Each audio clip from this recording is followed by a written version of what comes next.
Baik, Assalamualaikum warahmatullahi wabarakatuh. Nama Mutiara Afifah, NPM 1901012025. Di sini saya dari kelompok 6 yang beranggotakan saya sendiri, Mutiara Afifah, Muhammad Nafrullah, Mega Nailur Rahmah, dan Muhammad Hafid Abdullah.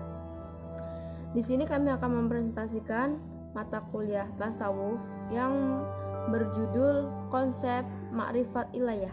Yang pertama, kita akan membahas tentang pengertian ma'rifat. Kata ma'rifat menurut Al-Quran adalah pengenalan mendalam yang berlandaskan pada pengetahuan yang menyeluruh, yang mendalam serta rinci, sehingga dapat menimbulkan kesadaran diri di dalam diri manusia yang senantiasa melakukan amalan yang baik. Ma'rifat ialah salah satu media untuk mendekatkan diri hubungan yang begitu dekat serta baik kepada Allah Subhanahu wa Ta'ala. Ma'rifat juga merupakan pengetahuan tentang Allah yang bertujuan untuk mendekatkan hubungan kepadanya.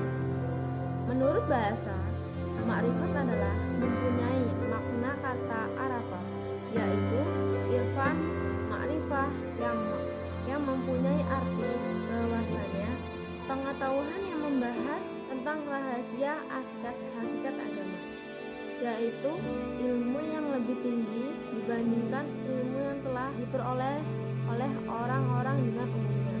Ma'rifat menurut Al-Kalabazi dan dikutip dengan Abu Dinata bahwasannya pengetahuan itu lengkap, jelas, merasa satu dengan telah diketahui itu adalah Tuhan. Dengan ini tujuan yang diinginkan ma'rifat yaitu mengetahui lebih mendalam tentang rahasia yang terdapat pada dalam diri Tuhan yang disebut juga dengan Allah. Baik, terima kasih dari saya. Selanjutnya akan disampaikan dengan Muhammad Nafrullah. Assalamualaikum warahmatullahi wabarakatuh. Perkenalkan, nama Muhammad Nafrullah, NPM 1901011106. Baik, di sini saya akan melanjutkan dari materi yang pertama, yaitu tujuan dan kedudukan ma'rifat. Tujuan ma'rifat adalah sebagai pengarah yang akan meluruskan orientasi hidup seorang muslim. Dari sinilah manusia menyadari bahwa hidupnya bukan untuk siapa-siapa kecuali hanya untuk Allah Subhanahu wa Ta'ala. Begitu juga dalam bekerja, bukan untuk siapa-siapa kecuali hanya untuk Allah Subhanahu wa Ta'ala. Jika seseorang hidup dengan menegakkan prinsip-prinsip ma'rifatullah ini, insya Allah alam semesta akan ditundukkan untuk melayaninya. Dengan fasilitas itulah manusia akan kemudian memperoleh kemudahan dalam setiap urusan yang dihadapinya. Maka berbahagialah bagi orang-orang yang senantiasa berusaha mengenal Allah, sehingga kedekatannya dengan Allah senantiasa akan dipisah oleh tabir yang semakin tipis. Bagi orang yang dekat dengan Allah, dia akan dianugerahi penglihatan hati yang benar. Insan kamil merupakan manusia yang sempurna karena telah memiliki nur ilahi atau yang dikenal dengan nur Muhammad dalam dirinya, yang dengan itu Allah bertajalli secara sempurna padanya. Oleh karena itu, insan kamil ialah wali atau khalifah Allah yang diangkat oleh Allah. Demikian materi yang dapat saya sampaikan dan akan dilanjutkan oleh rekan saya.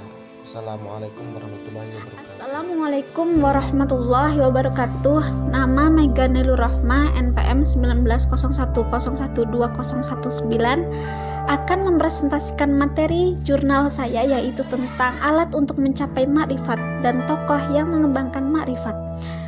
Alat untuk mencapai ma'rifat. Alat yang digunakan untuk ma'rifat telah ada dalam diri manusia, yaitu hati, kolbi. Namun artinya tidak sama dengan heart dalam bahasa Inggris, karena kolbi selain dari alat untuk merasa adalah juga alat untuk berpikir. Bedanya kolbi dengan akal ialah bahwa akal tak biasa memperoleh pengetahuan yang sebenarnya tentang Tuhan. sedangkan kolbi biasa mengetahui hakikat dari segala yang ada. Proses sampainya kolbi pada cahaya Tuhan ini erat kaitannya dengan konsep takhali, tahali, dan tajali. Takhali yaitu mengosongkan diri dari akhlak yang tercela dan perbuatan maksiat melalui taubat. Hal ini dilanjutkan dengan tahali yaitu menghiasi diri dengan akhlak yang mulia dan amal ibadah. Sedangkan tajali adalah terbentuknya hijab sehingga tampak jelas cahaya Tuhan. Selanjutnya, tokoh yang mengembangkan ma'rifat.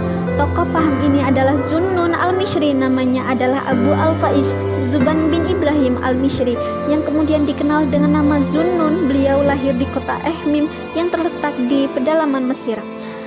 Pada tahun 214 Hijriah, Zunnun ditangkap dengan tuduhan melakukan bid'ah dan kemudian diantar ke kota Baghdad untuk dipenjarakan di sana. Seterusnya, Al-Ghazali menjelaskan bahwa orang yang mempunyai ma'rifah tentang Tuhan yaitu arif tidak akan mengatakan ya Allah atau ya Rob, karena memanggil Tuhan seperti ini menyatakan bahwa Tuhan ada di belakang tabir. Sekian dari saya, selanjutnya akan dipresentasikan oleh rekan saya. Assalamualaikum warahmatullahi wabarakatuh. Izin memperkenalkan diri, nama saya Muhammad Hafid Abdullah, NPM 190101111104.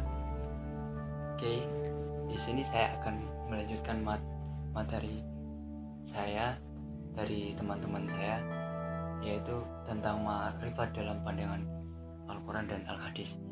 Baiknya langsung saja, ma'rifat dalam pandangan Al-Quran dan Al-Hadis yaitu pengetahuan tentang rahasia-rahasia dari Tuhan yang diberikan hamba-hambanya melalui pancaran cahayanya yang dimasukkan ke dalam hati seorang sufi.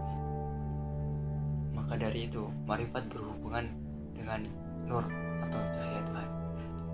Di dalam Al-Quran dijumpai tidak kurang dari 43 kali kata nur diulang oleh sebagian berhubungan dengan Tuhan. Dalam surat An-Nur ayat 40 yang berbunyi, A'udzubillahi minasyaitonirrajim, Bismillahirrahmanirrahim, Yaj'alallahu lahu nurum fama lahu min nurin, yang artinya, dan barang siapa yang tiada diberi cahaya atau petunjuk oleh Allah Subhanahu wa taala, tiadalah dia mempunyai cahaya sedikit pun.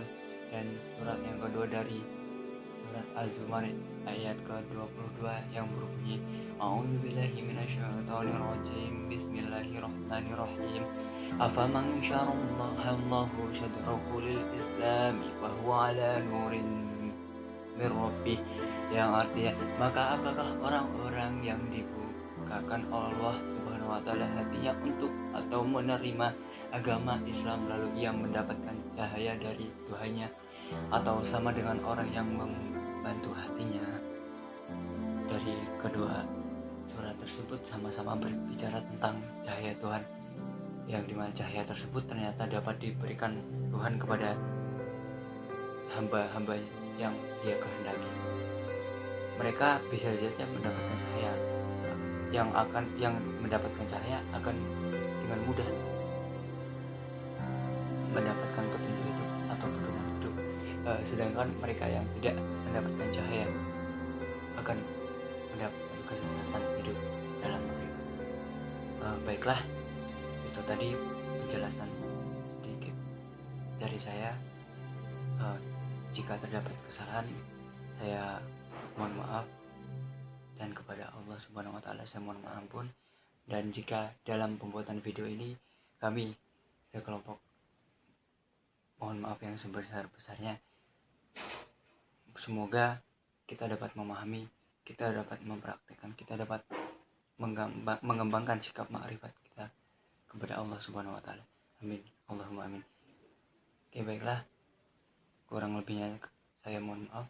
Billahi taufik wal hidayah. Wassalamualaikum warahmatullahi wabarakatuh.